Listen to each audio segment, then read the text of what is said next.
لڑو نہیں کسی سے، سکون سے، امن سے، شانتی سے رہو، ٹھیک ہے، لیکن کسی کا مذہب بھی قبول نہیں کرو۔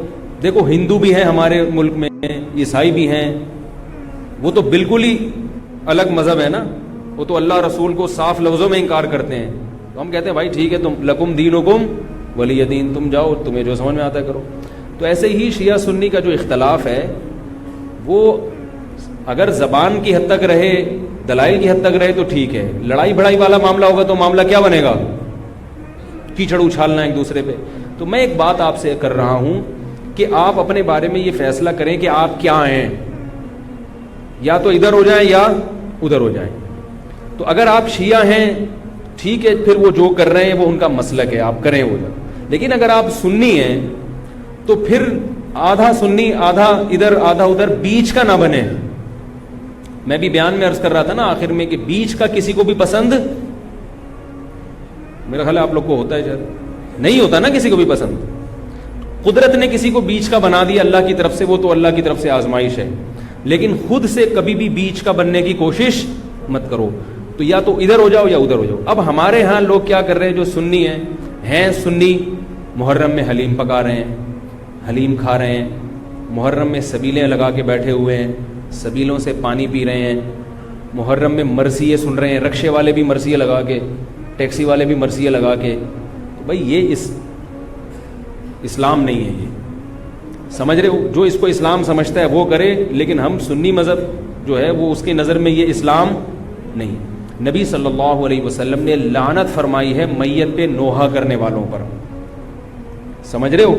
آپ نے فرمایا جو گریبان پھاڑے وہ ہم میں سے نہیں ہے۔ میت پہ چیخنا چلانا، اس کو نبی صلی اللہ علیہ وسلم نے لعنت والا عمل قرار دیا ہے۔ شہادت پہ چیخنا چلانا کسی کی، حضرت جعفر طیار رضی اللہ تعالیٰ عنہ اہل بیت میں سے تھے، وہ جب شہید ہوئے ہیں جوانی میں، ان کی 4 بیویاں تھیں، بیوہ ہو گئیں۔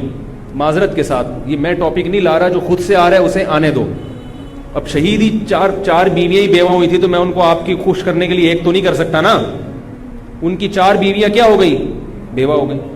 تو جب ان کے گھر میں اطلاع ملی ہے کہ آپ کے جوان شوہر شہید ہو گئے، تو ان کے رونے کی آوازیں آئی ہیں، چیخنے چلانے کی آوازیں آئیں۔ آپ صلی اللہ علیہ وسلم کو اتنا غضب آیا، آپ نے فرمایا کہ جاؤ خاک پھینک کر آ جاؤ ان کے منہ میں، اب ان سے کہو کہ اپنی آوازوں کو پس کریں۔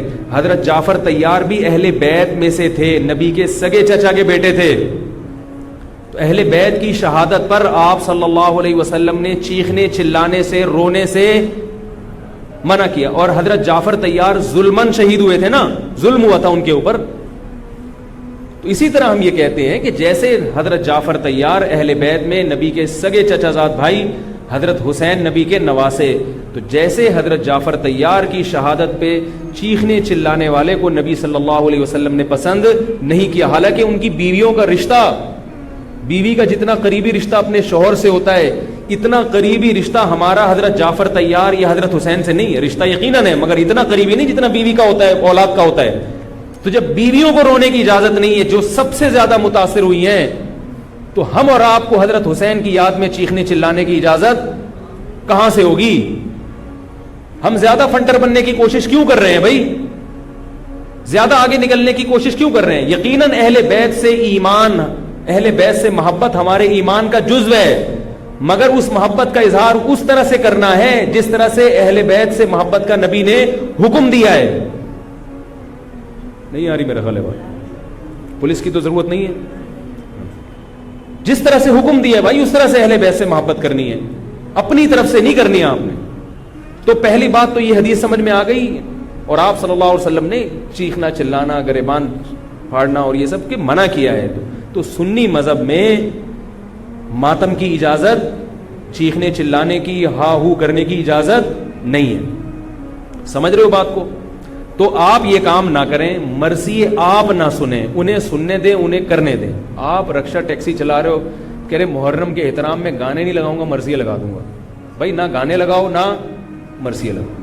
اور مرثیوں میں جس طرح سے اہل بیت کا نام لیا جاتا ہے، اس میں اہل بیت کی عزت نہیں ہے بلکہ اہل بیت کی توہین ہے۔ ہائے زینب، ہائے یوں، ہائے یوں۔ آپ اپنے گھر کی عورتوں کو چاہتے ہو کہ سڑک پہ ان کا اس طرح سے ہائے ہائے کر کے نام لیا جائے روڈ پہ؟ جب ہم اپنی عورتوں کے لیے ایسی توہین برداشت نہیں کرتے، وہ عورتیں جن کے تقدس کی قسم اٹھائی جا سکتی ہے، جن کے ناخن بھی کوئی نامحرم نہیں دیکھ پاتا تھا، اہل بیت عورتیں تھیں، نبی صلی اللہ علیہ وسلم کی نواسیاں، نبی صلی اللہ علیہ وسلم کے خاندان کی عورتیں، حضرت حسین رضی اللہ تعالیٰ عنہ کے خاندان کی عورتیں، تو ان کے بارے میں میرے بھائی کیسے یہ برداشت کیا جا سکتا ہے کہ کوئی بھی چیخے چلائے ان کا نام اس طرح سے توہین آمیز لہجے سے؟ اسلام نے اکرام سکھایا ہے، عزت اور احترام سکھایا ہے، اور عزت و احترام کے اصول اور آداب بھی سکھائیں.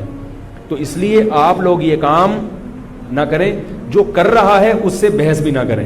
بولے میں ٹھیک ہے تمہارا مسلک ہے تو کوئی بات کر لو، ہم ہی نہیں کریں گے. تو یہ جو سبیلیں لگائی جا رہی ہیں، یہ کہا جاتا ہے کہ حضرت حسین کی یاد میں.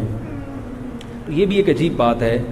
حضرت حسین رضی اللہ تعالیٰ عنہ اگر پیاس سے شہید ہوئے تو پانی پی کے یاد منائی جائے گی یا پانی سے اوائڈ کر کے یاد منائی جائے گی؟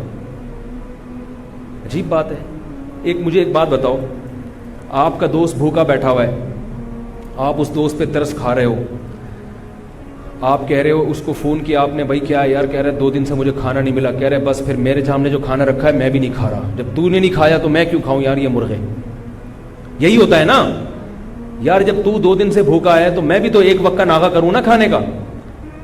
لیکن آپ نے کیا کیا؟ آپ نے دوست کو فون کیا، تجھے کھانا ملا؟ کہہ رہے 3 دن سے بھوکا ہوں. آپ نے کہا یار بہت افسوس ہوا یار، ایسا کر 2 پراٹھے لے کر آ، ہوٹل کے بیرے کو آرڈر، 2 انڈے لے آ اور 2 دودھ پتی لے آ. ویسے تو 1 پراٹھا کھاتا تھا، آج کتنے کھاؤں گا؟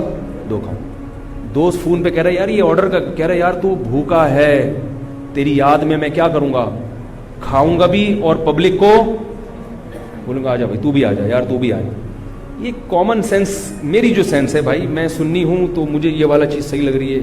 اگر پھر بھی آپ کو امام حسین کی یاد میں آپ کہتے ہیں شربت پئیں گے بھی پلائیں گے بھی، ٹھیک ہے آپ کو سمجھ میں آ رہا ہے، میں بندوق لے کے کسی کے پاس نہیں آؤں گا. لیکن مجھے جو یہاں ممبر پہ بٹھایا گیا ہے وہ بات کرنے کے لیے جو میری سمجھ میں آ رہی ہیں. کیا خیال ہے بھائی؟ تو اس لیے یہ سبیلیں چھوڑ دیں. پیاسے کو پانی پلانا یہ پورے سال سنت ہے، اور پیاسے کو پانی پلاؤ ایسی جگہ پہ جہاں پانی نہ ہونا. شہر میں سب جگہ پانی ہوتا ہے، سب جگہ پانی ہوتا ہے. تو یہ چھوڑ دیں، جو کر رہے ہیں ان کو کرنے دیں. چھوڑنے کا مطلب یہ نہیں کہ آپ جا کے بحث کریں. آپ یہ کام نہ کریں، نہ سبیل سے پانی پئیں نہ سبیل سے پانی پلائیں، کیونکہ لوگ اس کو اسلام سمجھ رہے ہیں جبکہ یہ اسلام نہیں ہے. سمجھ رہے ہیں؟ اس طرح محرم میں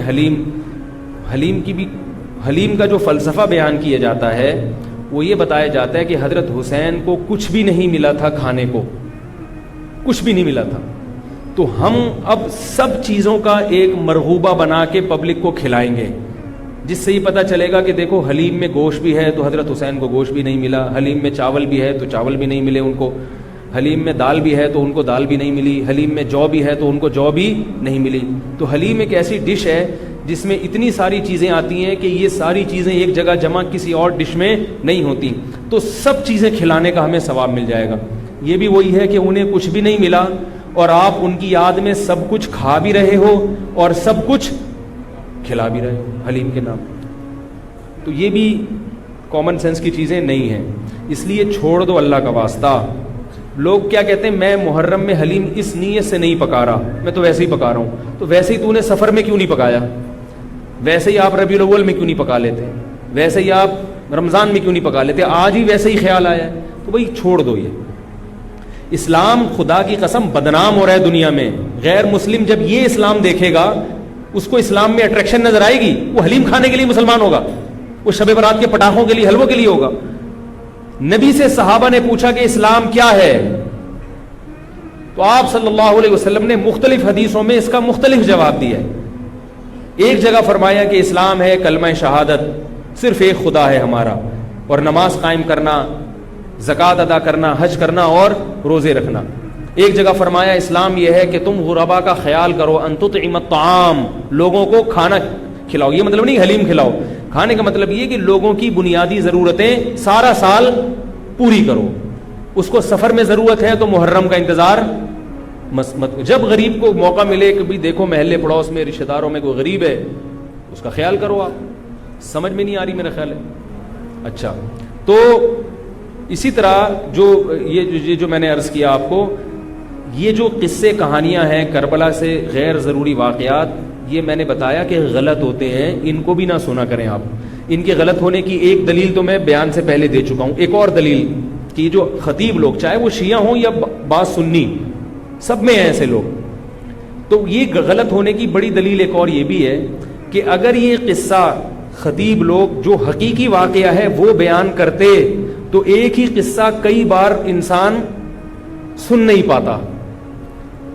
نہیں آ رہی بات بھائی؟ یہ قصہ اب جیسے میں نے یہ قصہ آج بیان کر دیا, واقعہ بیان کیا, اب میں دوبارہ یہ واقعہ بیان کروں تیسری, آپ بولو گے یار تھک گئے مولوی صاحب, ٹاپک چینج کرو.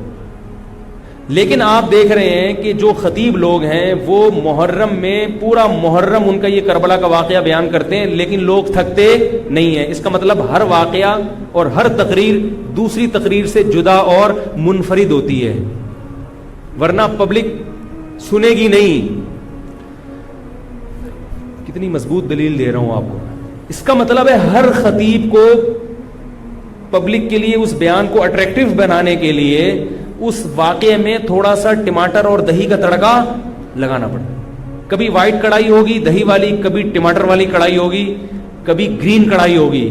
تو کڑھائی کا تڑکا چینج ہوگا تو پھر صبح کی کڑھائی دوپہر کھا سکتے ہیں, رات کو بھی کڑھائی کھا سکتے ہیں, ورنہ دوپہر جب آپ نے کڑھائی کھا لی رات کو وہ کڑھائی آپ نہیں کھاؤ گے. انسان ایک دفعہ کھا کے دل بھر جاتا ہے اس. تو یہ خود اس بات کی دلیل ہے, خطیب ہر بیان میں کوئی نئی چیز لے کر آ رہا ہے. اس کا مطلب ہے کہ بھائی ایک واقعہ تھا تو وہ ایک ہی دفعہ ہوا ہے نا واقعہ, اس کو ہر دفعہ وہی ہونا چاہیے نا. ہر دفعہ آپ نے اس میں کچھ نئی چیز لایا ہو تو اس کا مطلب ہے کچھ دال میں گڑبڑ ہے. یہ بھی اس بات کی دلیل ہے. اس لیے یہ چیزیں چھوڑ دیں. رہا یہ مسئلہ کہ لوگوں کے گھر سے حلوے آ جاتے ہیں, کھانا آ جاتا ہے, تو بھائی بہتر یہ ہے کہ ان کو محبت کے ساتھ منع کر دیں. بولے ہم حضرت حسین رضی اللہ تعالی عنہ سے محبت ضرور کرتے ہیں مگر کھا کے بولو بھائی نہیں, روزہ رکھ کے, ٹھیک ہے, ہم نہیں کھائیں گے.